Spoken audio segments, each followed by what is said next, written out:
Ferrer y Martorell. Bueno, la idea de mi trabajo gira en torno a sobre la evolución de la materia, sobre cómo hay unas partículas que se van alejando de un principio y todo aquello se va desenvolviendo. Entonces siempre cojo esta línea de inicio, después lo voy trasladando a la escultura o unos formatos más parecidos a la pintura.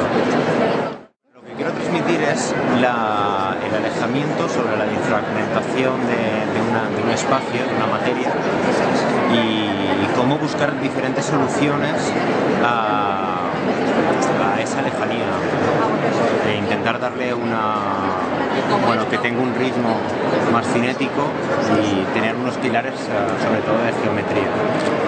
Bueno, la idea de estas piezas es un juego a dos, en realidad es un díptico, entonces vemos como las partículas del círculo exteriores, que sería el azul, se corresponden de una manera completamente diferente en esta parte que en esta, ¿no? El círculo rojo coge unas vibraciones diferentes en esa pieza que no en esta. Entonces, al final es como la materia y los colores se comportan en función de cómo tiene su perímetro, de qué está acompañado.